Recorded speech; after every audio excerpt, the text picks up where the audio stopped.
Olá pessoal, tudo bem com vocês? Vamos começar mais uma aula, né, de história aí com o professor Renato, ou sobre a expansão muçulmana. Vocês estão vendo aí a parte interior de uma das catedrais mais lindas. Um dia eu vou conhecê-la. Acho que talvez nunca contei isso para vocês, né? A gente está tendo aula aí nosso primeiro ano de aula, mas apesar de não ser religioso, eu sou fanático por construções religiosas e essas construções, igrejas. Sou fanático por construções, não só religiosas, mas eu adoro entrar em igreja. E, assim, essa é uma igreja que eu quero conhecer, que é da Santa Sofia, lá em Constantinopla, certo? Ela, hoje é Istambul, né? Eu chamei Constantinopla, mas hoje é Istambul. E é uma das igrejas mais bonitas. Esse é o interior, que você percebe era uma igreja cristã, você pode perceber os afrescos cristãos, inclusive ali, que foi, né, pela expansão muçulmana, você chega aí e é hoje, né, hoje é um museu tal, mas foi por um tempo um centro dos árabes, certo? Dos muçulmanos, na verdade. Né? Não vamos confundir, eu já falei isso na primeira aula, então. Mas vamos lá, vamos pegar um pouco o que foi essa expansão. A gente viu como se formou o islamismo, certo? Agora vamos pegar um pouco como foi essa expansão, pessoal. Primeira coisa, é importante diferenciar xiitas e sunitas. A principal diferença entre esses dois grupos vai surgir com a morte de Maomé. Maomé morre em 632, certo? Os dois grupos vão se dividir em como que vai ser o novo líder, certo? Que vai guiar o islamismo. Então, um grupo, certo? Os xiitas acreditavam que a liderança da nação muçulmana deveria continuar entre a família do profeta, certo? De modo que Ali bin Abi Talib, genro de Maomé, porque Maomé não teve filhos homens. E aqui, certo, tem um machismo estrutural que é não só do islamismo, mas de praticamente todas as religiões. Como ele não teve filhos homens, tinha que ser o genro dele, que faz parte da família, certo? Que se tornaria o novo líder do islamismo.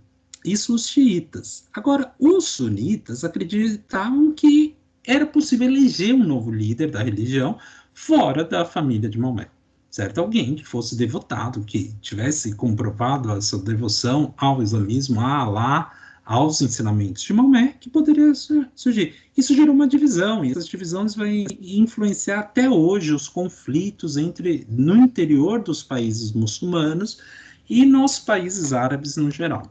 Tudo bem? Há países que são sunitas, há países que são xiitas, há perseguição entre xiitas e sunitas porque não reconhecem os mesmos líderes.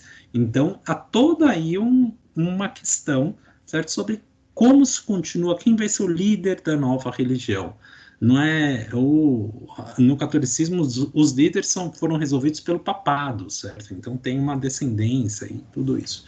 Aqui você vai ter essa disputa, certo, entre eles. Os sucessores de Maomé. Maomé morreu em 632, certo? Eles tinham tomado Meca e criado o primeiro império muçulmano ali. Os sucessores vão ser chamados de califas, que significa seguidores do profeta, né? E nos seus territórios vai ficar estabelecido os califados, certo? Então os impérios muçulmanos vão ser chamados de califados. E os califados vão se expandir, certo? Eles vão começar a se expandir, levando não só o domínio territorial, político, econômico, mas também religioso. E eles vão se aproveitar no século 7, 8, da fraqueza de alguns impérios, que é o Império Bizantino, certo? Civilização bizantina, lá o antigo Império Romano do Oriente, e Sassanida, que era um último império, resquício ainda dos persas, uma continuação lá dos persas, que vai ir até o fim, aí no início da Idade Média, não o fim da Idade Média, o início da Idade Média. Então os califados vão se expandir nesse território. A gente vai falar sobre dois deles, ocorreram mais califados, mas eu vou focar só em dois para a gente ter um conhecimento dessa expansão, certo? Um foi o califado Omíada, entre 651, o século 7, e 750. Olha o mapa aí, porque o mapa é importante. A primeira coisa que é importante é que deslocou o califado de Meca, que era a principal cidade do império, para Damasco. Damasco fica na Síria. A Síria fica aqui ao norte da Península Arábica, né? Você tem a Península Arábica, onde hoje tem a Arábia Saudita, Iêmen, tal, e você tem ao norte aqui. E o califado vai começar a expandir seus domínios, certo? Então, ele vai, ao expandir seus domínios, uma das coisas centrais vai ser a expansão da língua árabe. Nem todos os povos aqui eram povos árabes, certo? Os povos árabes têm origem na Península Arábica. Porém, ao ocupar a região e ao estender o domínio, certo? Eles vão começar a utilizar o árabe no império inteiro. E como vai usar o árabe vai virar a língua oficial. Então, hoje, a língua árabe que nasce na Península Ibérica, por exemplo, é falada no Egito, certo? Na Líbia, na Tunísia, na Argélia, na Síria, no Iraque, no Irã. Então, é a mesma língua que é utilizada nessa região por causa dos califados. Então, o califado omíada vai ter um papel fundamental aí, não vai ser o único, mas ele vai expandir e um dos resquícios, vamos dizer, dessas transformações é justamente a generalização do árabe como língua. Mas não só do árabe, do islamismo. A religião islâmica foi levada, esses povos vão se converter. Vai ter no outro califado, eu vou voltar a falar um pouco sobre isso. E essa expansão vai chegar até a Europa. Os árabes vão dominar a Península Ibérica, principalmente a região da Espanha, sul da Espanha, principalmente, vai ser dominado pelos árabes. Então, os árabes, as cruzadas, uma das cruzadas, inclusive, foi para libertar a Península Ibérica. Então, os cristãos lutando com os muçulmanos na Península Ibérica para libertar essa Península Ibérica. Isso vai, lá no final da Idade Média, fazer a formação da Espanha, né? Vai ser importante para a formação da Espanha enquanto país, que vai ser um país totalmente católico depois da expulsão dos árabes. Então, aqui, o califado omíada, ele vai ser importante por isso, ele vai expandir a religião islâmica e expandir a língua árabe. Esse é o símbolo do califado, esse verde aí que está no canto direito aqui, é o símbolo do califado. Outro califado importante é o Abássida, certo? Vai de Damasco, a capital, vai para Bagdá. Bagdá é no Iraque, hoje é a capital iraquiana. Damasco é a capital síria, existe até hoje, certo? Isso é um palácio em Bagdá. Uma das coisas importantes, que foi uma das formas de você islamizar as pessoas, foi a criação de um imposto que era pago só por quem não era muçulmano. Então, se você vivia nas terras do Império, o Império conquistava novas cidades e ampliava seu domínio. Se você vivia nas terras do Império e era cristão, você tinha que pagar um imposto. Você podia exercer sua religião? Sim, você podia. Não era perseguido pela sua religião nesses dois califados. Você não era morto por sua religião. É diferente, o Império Cristão perseguiu muito mais, principalmente depois da Reforma Protestante, perseguiu muito mais outras religiões do que os impérios ou os califados muçulmanos, certo? Eles perseguiam, aqui você tinha a liberdade desde que você pagasse imposto. Então, os setores mais pobres que não tinham dinheiro, o que eles faziam? Eu me converto, não vou pagar imposto, não quero pagar esse imposto a mais, já sou pobre, já não tenho dinheiro. Isso foi uma outra forma de conversão. Existem formas que foram, é uma forma, vamos dizer assim, não é violenta, mas é econômica, entende? É uma pressão econômica que se exercia pelas pessoas para elas se converterem, né? O califado Abássida vai sobreviver até 1543. Ele vai ter uma pausa que os turcos otomanos, que vai ser um império fundamental, que vai conquistar Constantinopla, certo? E vai invadir Bagdá, vai invadir a região do Iraque, vai ocupar entre 1258 e 1261, mas depois os árabes muçulmanos vão expulsá-los. e os turcos otomanos vão para a região da Turquia, e aí vão derrotar o Império Bizantino e ocupar e transformar num Império Turco-Otomano que vai existir até o século XX, certo? Os turcos otomanos existem até o século XX. Depois vai separar em vários países, vai formar a Turquia, tudo isso. Agora, aqui o califado de Bagdá, o Abasta, vai durar até 1543, certo? Que também depois ele vai acabar caindo. Sobre os califados, é importante a gente falar aí como que era a vida, né, econômica, urbana, e também algumas coisas interessantes sobre esses califados.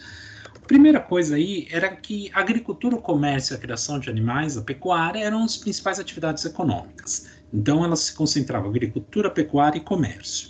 A segunda questão é que as cidades eram centros comerciais e também artesanais, produziam pequenas coisas. Então, tinham metalurgias, ferreiros, tecidos, sapateiros, vidro, couro. Então, você tinha uma vida ativa nas cidades. Não recuou para a vida no campo, como foi, por exemplo, na parte da Europa Ocidental durante a Idade Média, que foi o feudalismo. As cidades continuavam ativas.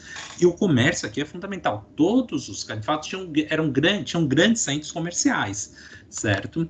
No período do Império do Califado Abasta, eles dominaram também o mar Mediterrâneo. Então, eles voltaram a fazer comércio pelo mar. Porque o domínio do mar Mediterrâneo, uma hora está com o Império Bizantino, daí as cruzadas tentam retomar, e aí depois liberta, daí vai voltar para fazer o renascimento urbano das cidades, renascimento comercial, etc. Então, durante o Califado Abasta, você tem uma retomada desse comércio. Porque o comércio era uma atividade fundamental dentro dos califados, diferente da época do feudalismo na Europa Ocidental. E as cidades, elas tinham uma mesquita muito importante, porque era onde se exercia a religião, certo? Um tribunal, que eu já falo sobre ele, escolas, existiam escolas, não era escola como a gente tem hoje, porém eram escolas principalmente religiosas para ensinar a religião, mas também se aprendia fundamentos de matemática, aprendia fundamentos de ciências, já vou voltar sobre isso, e você tinha as lojas comerciais. Era basicamente isso, e tinha um grande mercado, certo? O CAD, que é essa figura aqui, esse é o CAD essa figura eu encontrei, é um CAD do turco otomano, mas já representava a forma como ele se vestia. Ele era o chefe, certo? Responsável pelo tribunal e por julgar de acordo com a Sharia. A gente viu que a Sharia era as leis muçulmanas. E existia uma figura que era principal, que detinha o poder do tribunal que julgava. Ele só estava abaixo dos califas, certo? Os califas eram quem controlava o império. No CAD, nas cidades, controlava e julgava de acordo com as leis muçulmanas, ou as leis islâmicas. Tudo bem, pessoal? Tem duas questões que são importantes, porque muitas vezes a gente olha para a história árabe muçulmana e pensa, entre aspas, como os romanos pensavam dos povos germânicos. A gente é civilizado e eles eram bárbaros, selvagens, etc. E isso é uma ideia muito preconceituosa e etnocêntrica, pessoal. Etnocêntrica, se vocês não sabem, vocês perguntam para o seu professor de sociologia, tudo bem? Então, as artes os califados, além de desenvolver comércio, cidades, vai desenvolver artes e ciência, pessoal.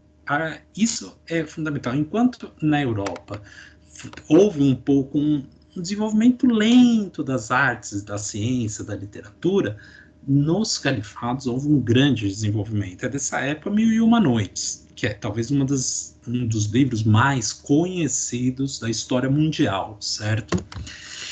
Então, no período anterior ao islamismo, já existia uma literatura árabe, certo? Que era produzida pelas pequenas comunidades. Com a formação dos califados, ela vai começar a se concentrar nas grandes cidades. Então, sai das pequenas comunidades árabes para as grandes cidades. e era composta de poemas declamados por um Rawi, que é tipo uma figura, se a gente jogasse, se vocês jogarem de RPG, eu falaria, tipo uma figura do bardo, que canta poemas, certo? E a partir do século IX vai se desenvolver também uma literatura escrita, porque antes vem poemas que eram declamados, era uma literatura oral, e depois vai surgir a literatura escrita. O romance foi um gênero muito difundido na cultura árabe e ele contava história de heróis, de aventuras, de viagens. A Mil e Uma Noites é uma das mais famosas dessas histórias, certo? No livro de vocês, aqui na página, cadê? 170, fala um pouco sobre a obra da Mil e Uma Noites. Eu vou colar de novo aí para vocês lerem um pouquinho, para terem esse contato, né? E a educação também era bastante difundida. Então, existia escolas que ensinavam árabe, ensinavam matemática e ensinavam religião. Era colado, não era separado, como hoje é o Estado laico, tal, escola separada da religião. Antes era tudo junto, mas isso era patrocinado pelos califas, certo? E existiam bibliotecas também que eram patrocinadas pelo Império inteiro. Nas grandes cidades existiam grandes bibliotecas com literatura, com poemas, com livros religiosos. Então, você tinha uma difusão. Então, aqui você tem uma difusão do conhecimento. Essa difusão vai gerar um desenvolvimento potencial aí das ciências, pessoal. Então, as ciências nos califados muçulmanos, elas foram importantes, né? Então, aí algumas coisas que a gente pode falar. Na matemática, os árabes aperfeiçoaram e difundiram os algarismos hindus. Os algarismos hindus são os algarismos que a gente usa hoje, o 0, 1, 2, 3, tal como a gente usa hoje, foi criado lá pelos hindus. Então, vem lá da Índia. Só que quem vai se apropriar desses algarismos e difundir para a Europa são os árabes. Então, os algarismos que a gente utiliza hoje vêm dos árabes. Não, por isso que a gente não faz conta com os algarismos romanos. Lembra? Vocês sabem, os algarismos romanos. Então, é por causa dos árabes. Senão a gente ia fazer conta com os algarismos romanos. Nem imagino como é fazer conta com o algarismo romano. Mas, né, os árabes que vão generalizar essa utilização e vai desenvolver em cima dela a álgebra e a trigonometria. Na química, eles vão desenvolver o processo de destilação do álcool, vão descobrir nitrato de prata, o carbonato de sódio, o salitre, e vão chegar na fórmula do vidro e do esmalte. Na medicina, e aqui tem uma escola de medicina que é construída lá no século XII, essa escola que está aí na foto, foi uma construção lá do século XII, escola de medicina do século XII. Imagina que no Brasil a primeira escola de medicina só vem vindo no século XIX. Na Europa vai ser a partir do século XV, que vão desenvolver as escolas de medicina, certo? As universidades de medicina. Então, na medicina vão descobrir que a tuberculose é contagiosa, vão desenvolver antídotos contra venenos, diagnosticar câncer de estômago e vão dar importância à higiene como forma de prevenção, certo? Então, os árabes vão dar uma importância, pensar a higiene na saúde, não a higiene na estética, tipo, quero ficar limpinho, cheirosinho, tal, mas a higiene na saúde, certo? E vão desenvolver também outros campos da ciência, a ótica, a astronomia, a filosofia e a história também. Então vão ter historiadores árabes que vão ser importantes, certo? Vão ter filósofos árabes que são importantes.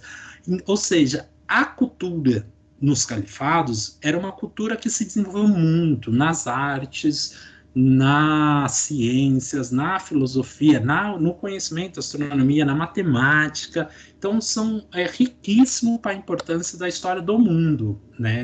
Não só dos povos árabes e não só dos povos islâmicos. Essa contribuição é importante para que a gente conheça da onde também parte do que nós somos hoje vem. Entende? Por mais que não somos muçulmanos, nosso país, em sua grande maioria, não é muçulmana, não é islâmica, não é árabe, porém, tem uma importância para a história do mundo, a contribuição que esses impérios, que os califados fizeram. Tudo bem, pessoal? Essa aqui foi a aula de hoje, eu espero aí que vocês tenham gostado, certo, da nossa aula, e se tiverem qualquer dúvida aí, podem me procurar.